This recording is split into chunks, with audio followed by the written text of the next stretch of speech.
He was a budding back row player these days, and I think I'm right in saying it, as far as I'm concerned, he probably was part of the best back row that I played with. And that was alongside Colin Wells and Dave Chandler. And I'm also pretty sure the amount of times that we went going around the park, when it came to the scrums, we decided to have a rest, which made it extremely difficult as a hooker to hook. Because in these days I had to hook, not but anyway, he was a good player, he was a good servant to the club, he's been an excellent servant to the town, particularly as now as a retired principal teacher in history in the local academy. So please welcome Bruce.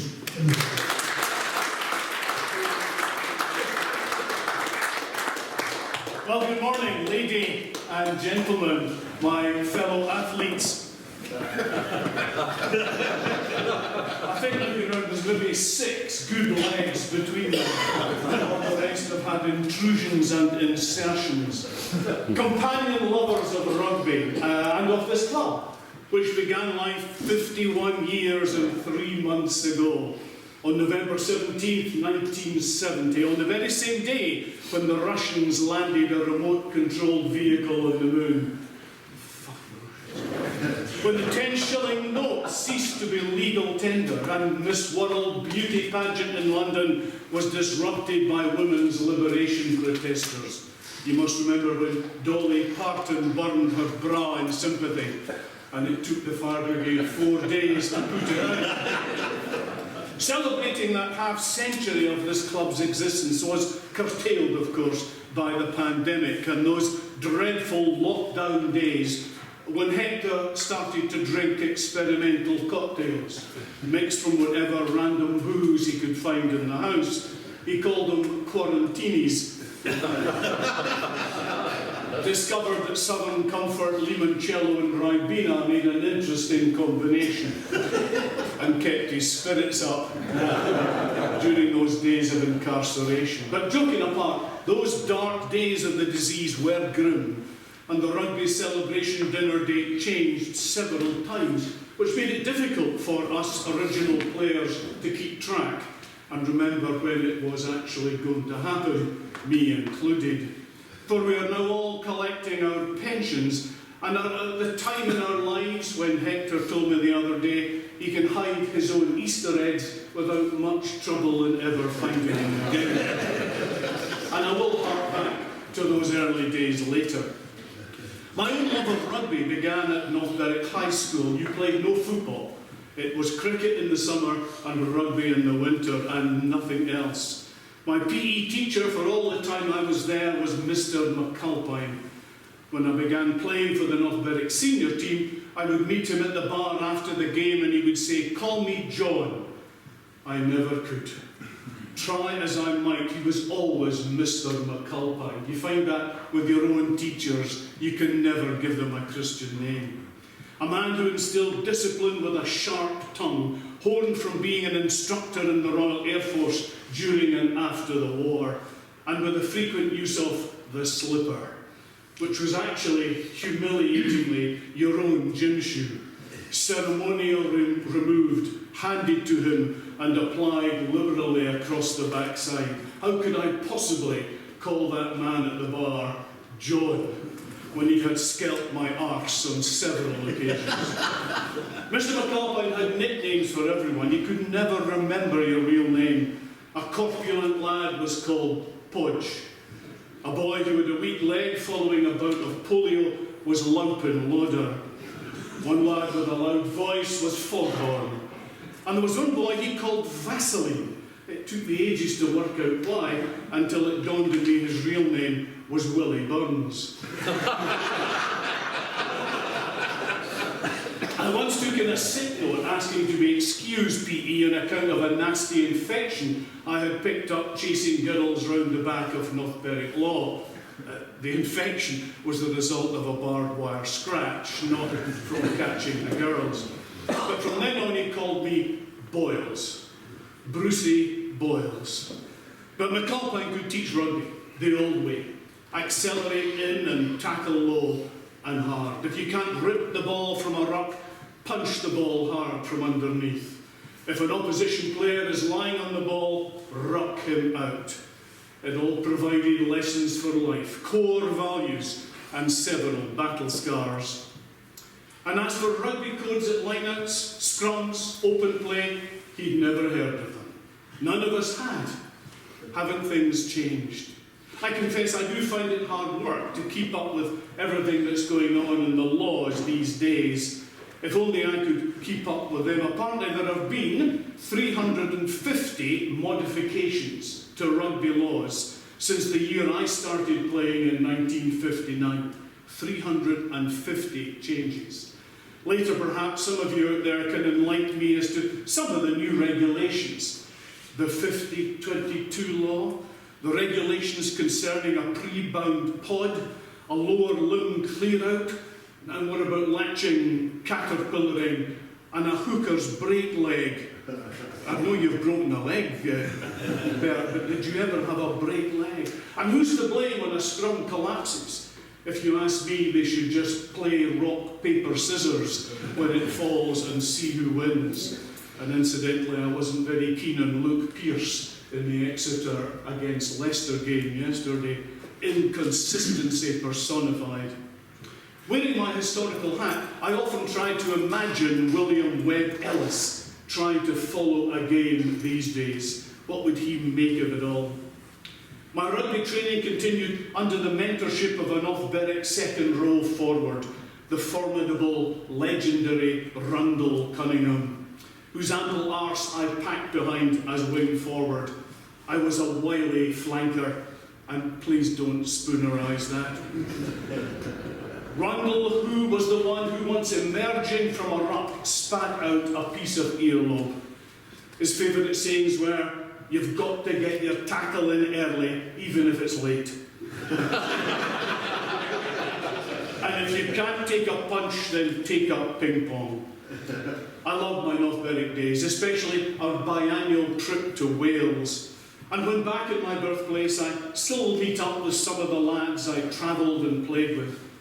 I remember that when my daughter had her first child, I said to Alistair Stewart, who had been my best man and with whom I'd played rugby for years, "You know, this will be the first night I've ever gone to bed with a granny." And then you reply, "Don't you remember that trip to Bari?"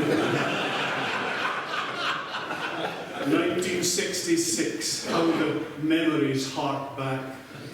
At university, I captained the Pollock Hall's Wednesday afternoon team. One Wednesday morning, we were short of a prop, and I noticed this fairly burly fellow walking the corridors of Fraser House. I approached him, and he fairly readily agreed to play. So I handed him the orange and black top and told him to meet at Peffermill Sports Ground at 2:30. He played a blinder, often being first to second phase possession, even when he had to emerge from the front row of a set scrum and sprint across the field. I later discovered his name was Alistair Cranston. He was playing at weekends for Hawick and went on to win 19 caps at centre for Scotland. He's now an SNP councillor in the Borders.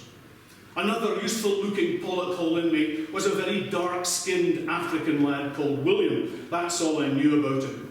He professed an interest in playing, so I asked him to turn up at Silver Nows on the next Wednesday, already in rugby kit. There were no changing rooms there, for a 2:30 kick-off.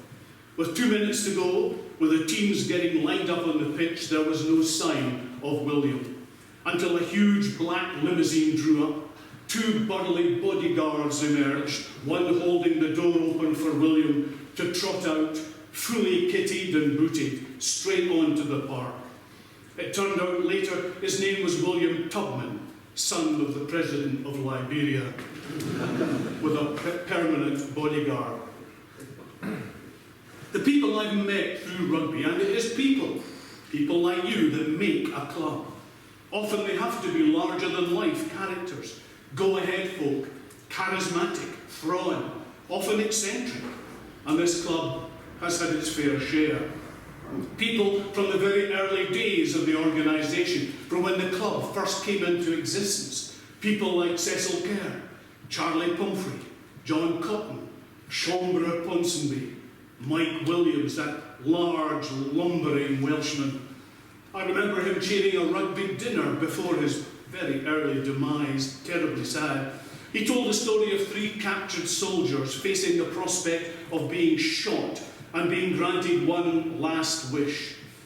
Updated, it went something like, the Englishman says his last wish would be to hear a recording of the Twickenham crowd singing Swing Low, led by James Blunt. The Scotsman says, I'd love to hear the Murrayfield Terraces belting out the Flower of Scotland, led by Ronnie Brown. And the Welshman says, I'd like to be shot first.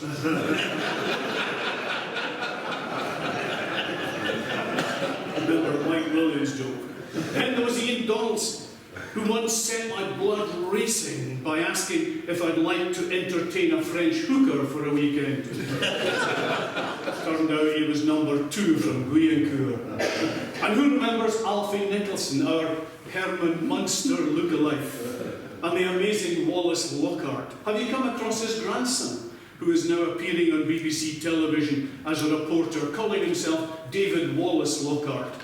His other claim to fame being he was one of my jumpers out when I was doing my ghost walks.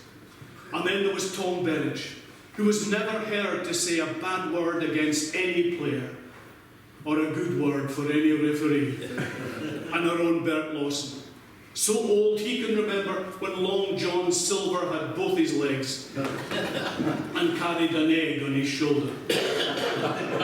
But he was indeed a formidable hooker, and the first ever rugby club deacon in those good old days when the club participated fully in the Marches procession, entering a float. And of course, where would this club be without Jerry Keating, or George Keating as the Gazette was known to call him. Jerry, who's been operating the 200 Club since 1977, and I wish he was here to hear my praise. He's shielding because his wife's undergoing cancer treatment. Jerry's first game for the club was on 18th September 1971 against Old Augustinians. What a man. A man who has given his life and many broken bones for this club. I've told my favourite true Jerry story many times. It has to do with codes, and I clearly remember in here Ian Morrison going on about how this club had to get up to date and use the various signals like the ones he was using at London Scottish, or in the Scottish team, for which he played 15 times. So slowly, Linlithgow entered the code age. And I remember Jerry devised a beauty. At a set scrum, he said, if I'm going to pick up the ball from the base of the scrum and pass it to the standoff, I'll shout a word beginning with P for pass. If I want the scrum to keep the ball in the back row, I'll shout a word beginning with S for scrum. So we started in the first game against Curry. Bert hooked the ball back, the scrum stood solid, and Jerry shouted, psychology! Instant chaos. Especially in the front row. I previously mentioned the Gazette, God bless them. The Friday publication often supplied me with some of the best laughs of the week, especially in the early days of the club.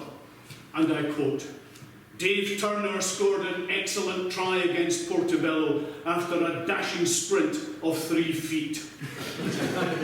God, I miss Dave Turner and his blunt Yorkshire wit. Another Gazette extract. Just back from Nigeria, Colin Wells captained the Thirds and received considerable vocal support from prop David Benny. Why are we not surprised? 15 September 1973, Colin Wells christened Linlithgow's new Springfield pitch and found himself thoroughly baptised, courtesy of some bovine deposits left on the playing surface, the infamous cow park. And then the local rag proclaimed after a game against Falkirk, February 2nd, 1974, this never-to-be-forgotten banner, Colin Wells, severe pain in the neck. But it was actually called no laughing matter as you were taken to hospital and out of the game for several weeks. I also love the Gazette headline which read, Bobby Benny, outrageous dummy.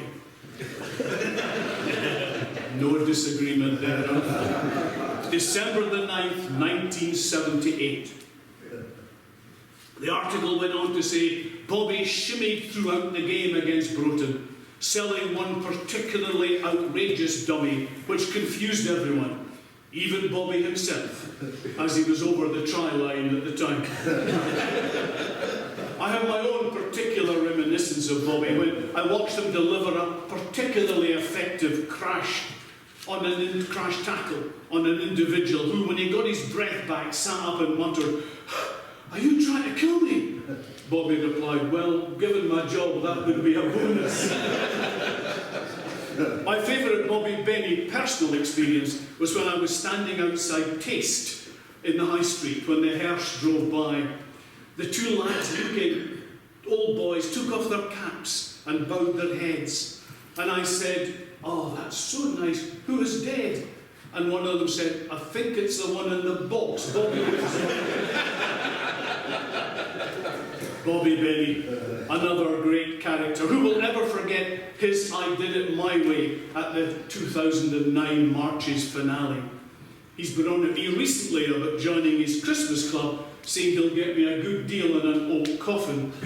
I said, "Bobby, that's the last thing I need." September 1980. The Gazette waxed lyrical over Ken Mackenzie, reporting, "This new, fresh-faced town GP." Have you seen him recently? Remember, this was 42 years ago. Played at standoff, and perhaps it was his medical know-how which saw him having a calming influence on the backs. His sons continued the family rugby tradition. I once accompanied Gordon Curry, late lamented, on a school rugby outing to play a posh Edinburgh side, I forget which. During the game, Gregor had been played by a nippy wee scrum half. On the opposite side, he had bugged him all game. With 10 minutes to go and trailing with 3 points, the Linlithgow pack was near the enemy line, and the ball went loose. The opposition scrum half dived to retreat it and missed. The ball lay there, just waiting to be picked up and carried over the line.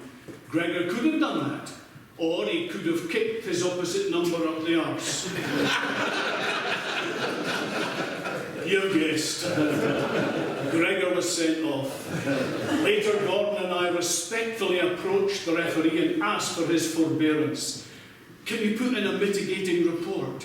He had repeatedly been fouled by the opposition scrum half. If you can say a good word, he'll not miss as many matches. He's a good lad, really." As the ref deliberated, we all looked to the rear window of the team bus where stood Gregor at the back window, trousers round his ankles, mooning at the referee. A 3-week ban followed. That story never made the Gazette. The one that did was a report in 1981 following the club's visit to Paris. Whoever wrote it knew exactly what they were doing, but obviously the Gazette editor did not, for it read, "Robin Benny was a little queasy at breakfast on the Sunday morning, but felt much better after a large crepe." One other person who did a huge amount for this club was Douglas Morgan. Not as a player, he was a Stuart Melville man, and of course a Scottish internationalist with 21 caps, and a British Lion. I think he played for the Lions. But he regularly took an interest in Linlithgow, speaking at several club events, including the second club dinner in 1978 in the Masonic Hall. 110 members attended, and it was announced later that 1,000 pints of beer had been drunk. At the 10th anniversary dinner, Dougie was delighted to present the Murrayfield Cup to Ronnie Hastie. Dougie and I went back many years to when his family took a house in North Berwick every summer, and he decided to steal my girlfriend, Aileen Reid. She was only the postmaster's daughter, but she could certainly handle her mail. Dougie and I competed for her attentions. Arm wrestling, he always won. Showing off at the swimming pool, his budgie smugglers were more impressive than mine. And even fisticuffs in the lodge grounds, he won again. But sadly, Dougie lost his last fight and died tragically young in 2020. My playing career ended in my early 30s. I'd been out training with the Academy first 15, assisting Gordon Curry, when I was tackled by a hefty John Polly and my knee went. Polly was soon joined by a gaggle of other lads, all smirking in a circle at my misfortune. I wish then I'd left Polly in Turkey when he lost his exit visa. On a school trip, coming home, no visa for John. I thought the official was joking when he said, "This boy, he stay here." I laughed, assuming it was an official trying to frighten the lad and thinking of the trip parents' night thereafter. What a great time, everybody. Sorry about John, Mrs. Polly, but I hope he's enjoying his extended stay in Constantinople. When I thought the joke had gone far enough, I took John by the arm and walked him past the official. Before I knew it, there was a Kalashnikov in my ribs, and I was marched to a uniformed supervisor who accused me of trying to steal a boy back to the UK. I asked him to look at young Polly and ask who on earth would want to steal him. Eventually another teacher arrived, Mrs. Curry, with a collective passport and a photo, proving that John was indeed one of us, and we got John home, only to crock me at training. But I never lost my love of the game and my support of this club, or indeed this town, full of personalities, like the very first person I met the day I started teaching here in 1974. It was the legendary Puffer McMeechan, my old school Jenny, and Halberdier, who came out of retirement to be my axeman when I was provost.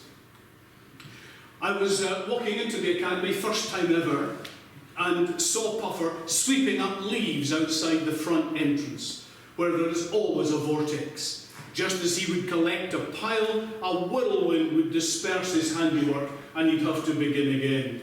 Looking up at me with that lugubrious expression that Puffer could manage, he uttered words I've never forgotten. "I wish I hadn't gone into fucking education."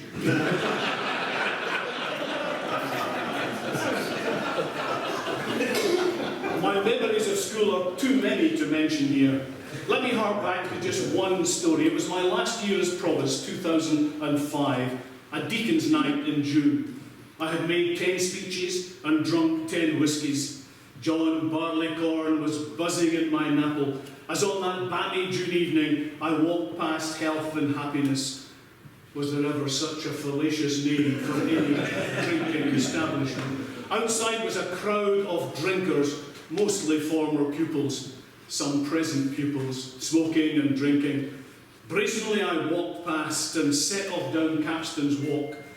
It was then I heard the footsteps behind me. I quickened my gait, and the footsteps quickened as well. I got faster until eventually a hand grasped my shoulder, and the words were uttered that every teacher dreads.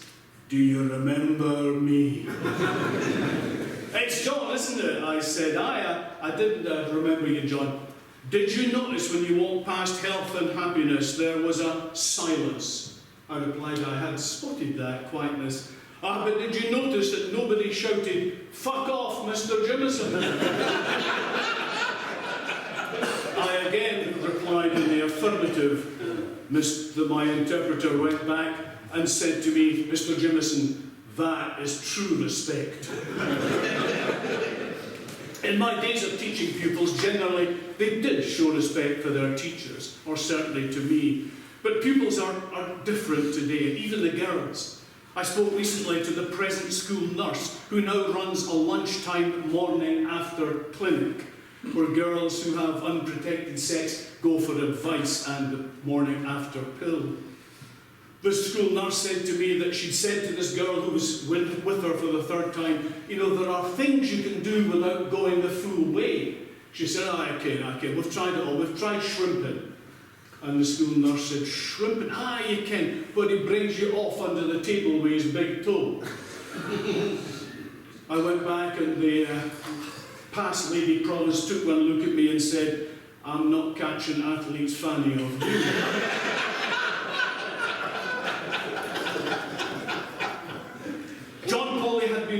John, the chap who intercepted me, had been a good school rugby player. And I firmly believe that youngsters playing rugby and being referee do learn respect, not to speak back to someone in authority. They see respect being shown too when opposing players face the All Blacks performing the haka.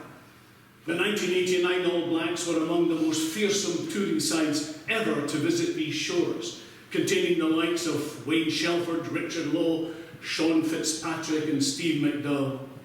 When they ran through their haka at the Knoll before playing Neath in 1989, the Neath players formed a huddle.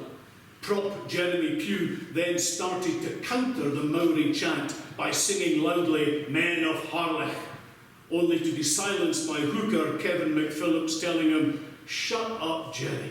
This isn't Zulu, you twat."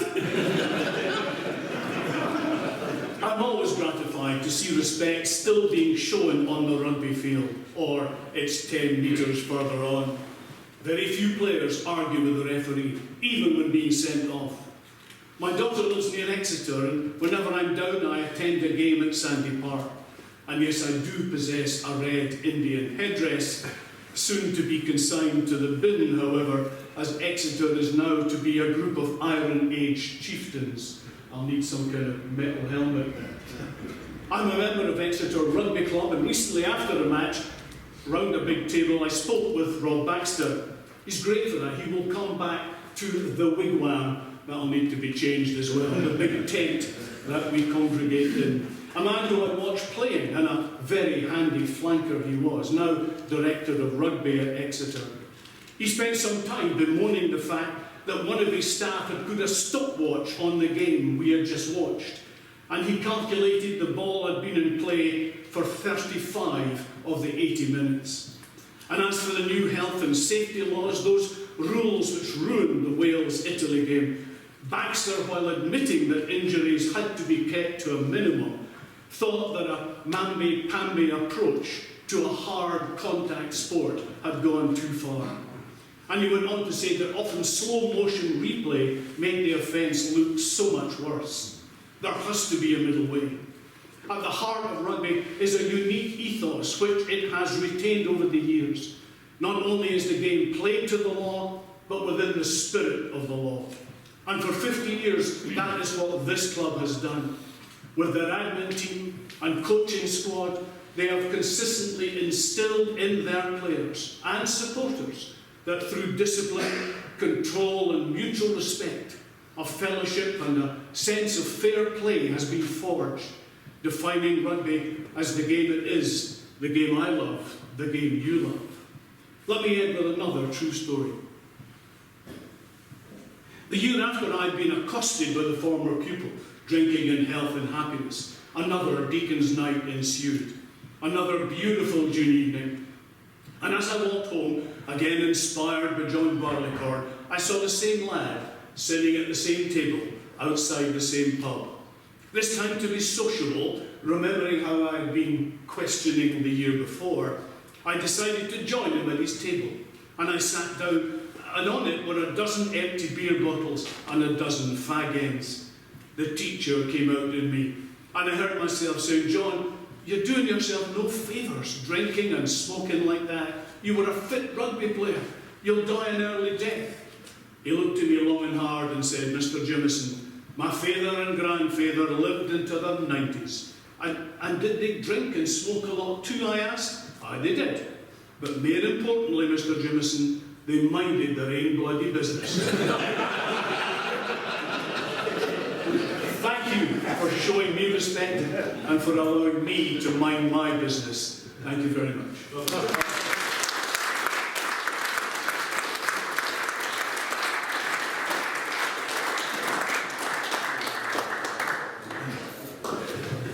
A bit shorter than I was told, but I speak fast. We will break now for our coffee and our tea and bits of meat, and then we'll come back and Bruce has got something different he's going to do, but he'll chair it, not me. You'll not be hearing my voice. Thank God, says you. Okay, guys. Ready for the second half, and I'll hand you over to Bruce, who will explain to you what's going to happen. I don't keep that. That's so you don't hear what he says. I found out as a teacher that you could not speak for 40 minutes to a class. You had to break it up.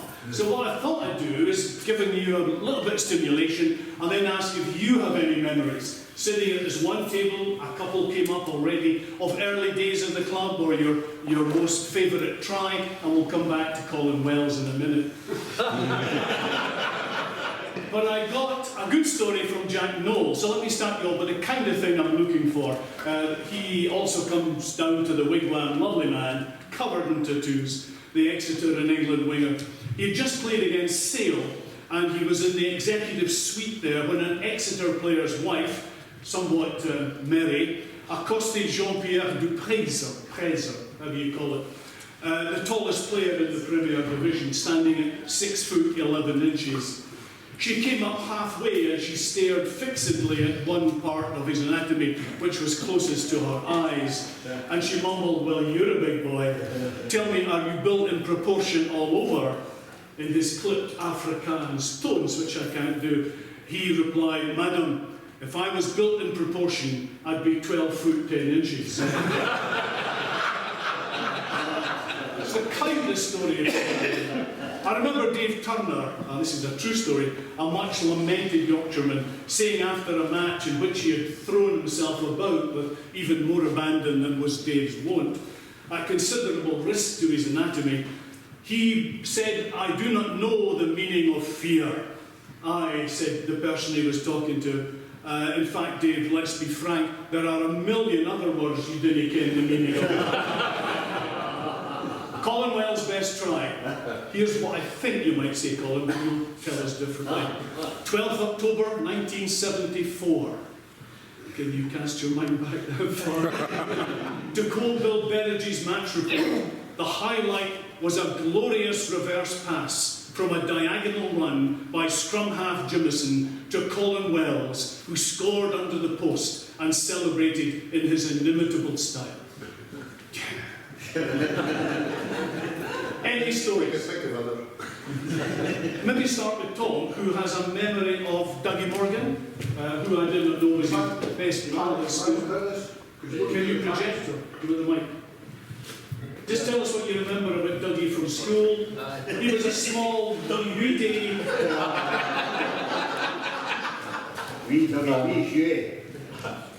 Dougie was, went to school, same school as I did. We both started the same year, and we've known each other all the way through.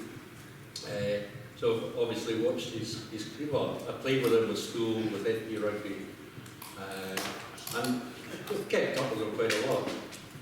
I was telling Bruce, you said he was sturdy or stocky or... Yeah, well, I was recounting when he played in the Lions tour to New Zealand, and when he went away, he was just normal Dougie. When he came back, he put on a stone and a half in 6 weeks, and it was all muscle. So, from being somebody who could cross his legs, he became somebody who couldn't cross his legs. Yeah. Anyway. Thank you, Tom. Exactly what I'm after. Colin, have you got... So there's one other here about you. Playing against North Berwick, following... This is the Gazette report. Following several unsavoury incidents in the previous game, Howard Hazlitt was sent to referee. Remember Howard? Still going strong. Captain Wells led from the front, but the highlight was when Tom McNeil scored an excellent intrusion try. That was 1976. You'll not remember anything of that. I don't remember. I tried for 2 points. Colin, can you tell the mic talk?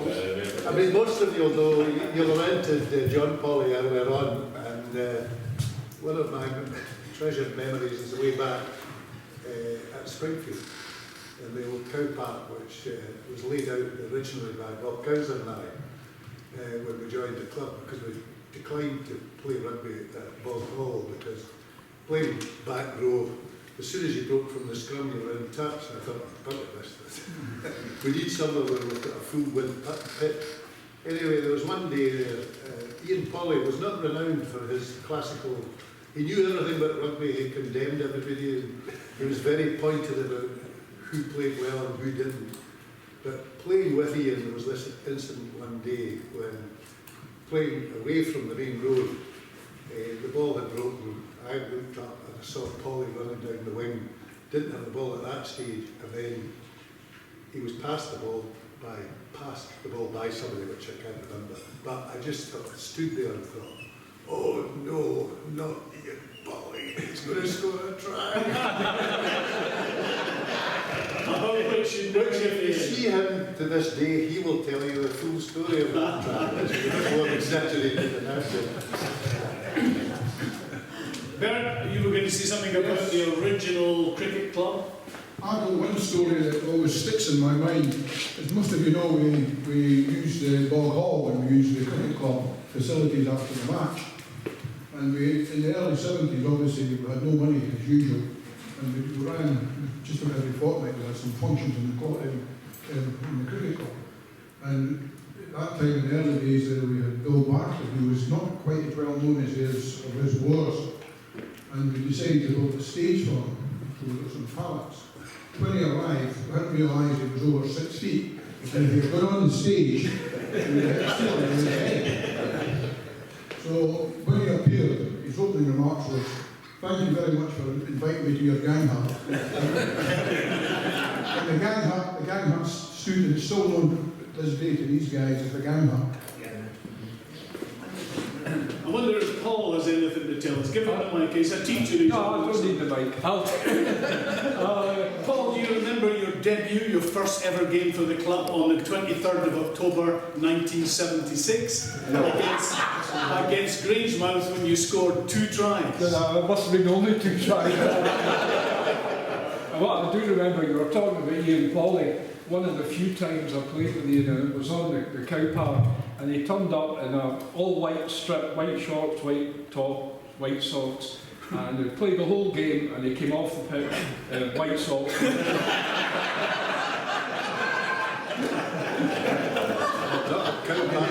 The same when we were down in Prescott, he played for the seconds he came off. Immaculate, everybody else came off. We gave him a good shower and Polly, immaculate as usual. Straight to the bar.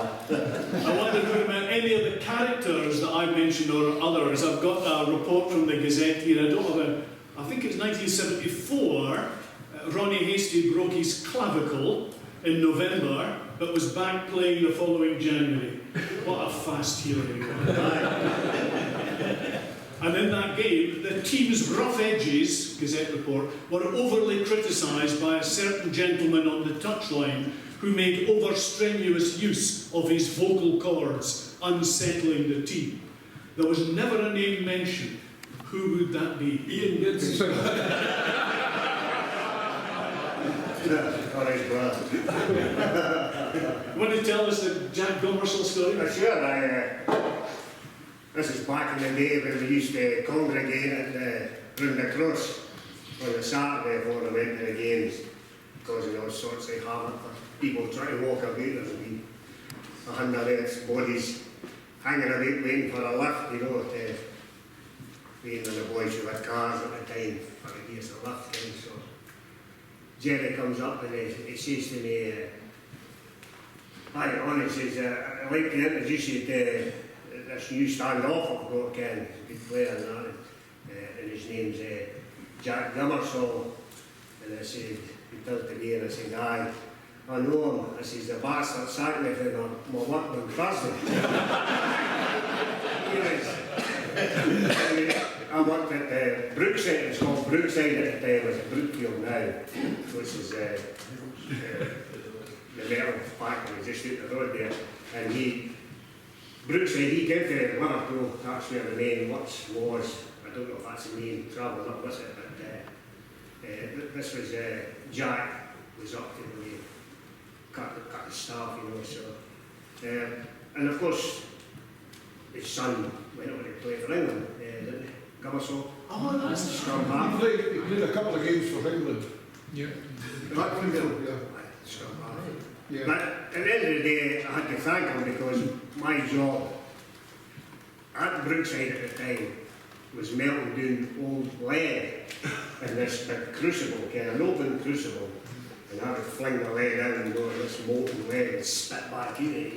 And the smoke was, would kill you, name, last name on. So at the end of the day, I know I called him a bastard. I think he done me a favour. handling all that lead usually affects one's brain. No, I don't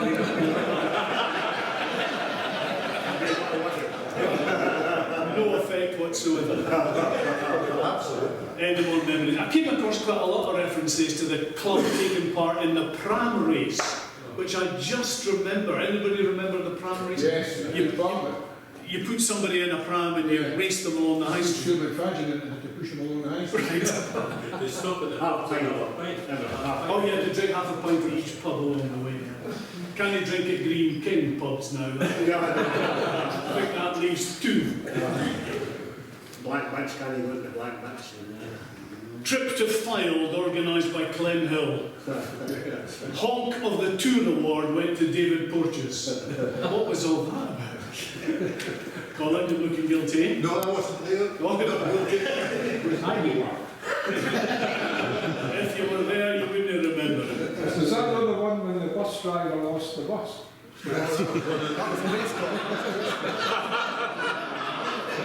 Tell us more, Paul.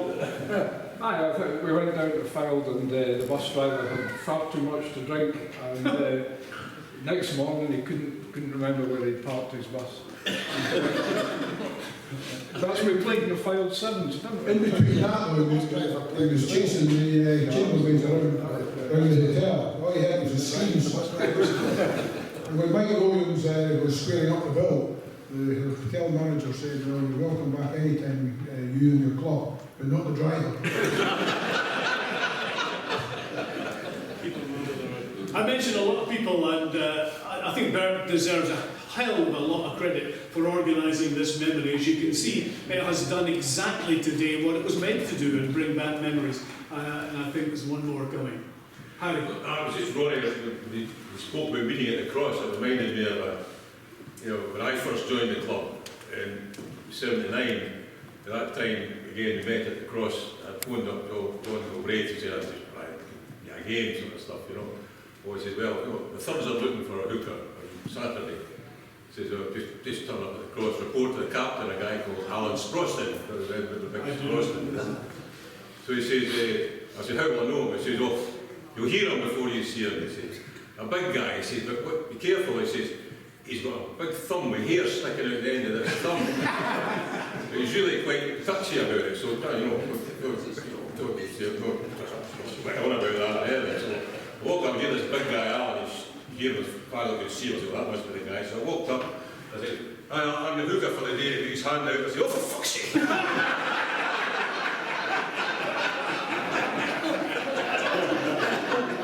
I think, Bert, that's enough memories for you. On behalf of the assembled sorry, Mike's got one. You got time? Do you want the mic? Is there time? Yeah. When we played in the Peelers, I mean the real Peelers team, not these chaps that were training we used to play against teams like Great Lemmings, Stirling, Wolfhounds, Kirkcaldies and Gary. Anyway, we're up one day playing in Kirkcaldy. And of course, in the business room there was a case of beer at the start. But our back line was anyone remember Gordon Isaac? Yes. He was come back, and I, still like they would stand off. Centre 1 was Bobby Bendy. Centre 2 was Bob Craig. Oh, huge. On the wing, returned Neil McTavish. And on the other wing was Stan Bennett. And at the kick-off, their pack lined up against our backs.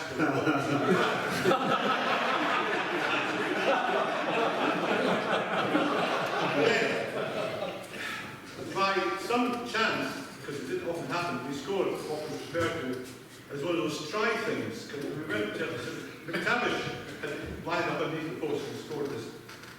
And the problem was that we weren't used to the procedure as to what happened after a try. We got back over the halfway line, and the referee asked the skipper of the day, myself, would someone please take the conversion? So I took this conversion thing.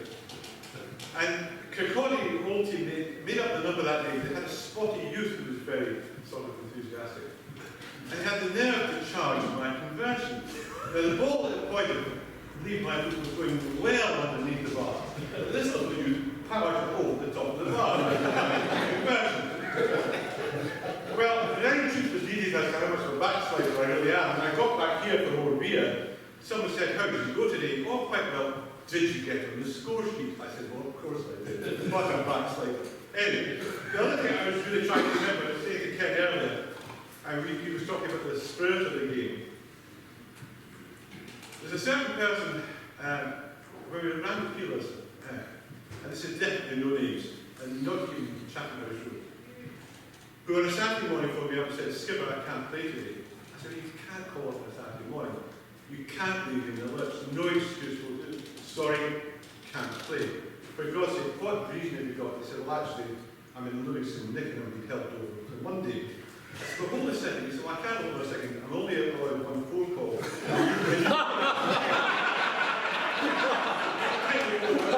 Not a chance. By the way, I'm available next Saturday. He said, well, that'll depend on the sheriff.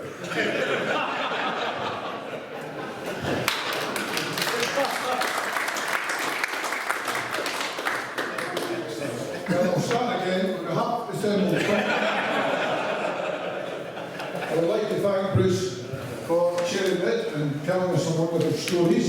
And I'm sure that it brings back memories that some of the stories that we can't repeat. Because as you know, what happened on the tour is the tour. I'm supposed to be anyway. But anyway, on behalf of everybody here, thank you very much, Bruce.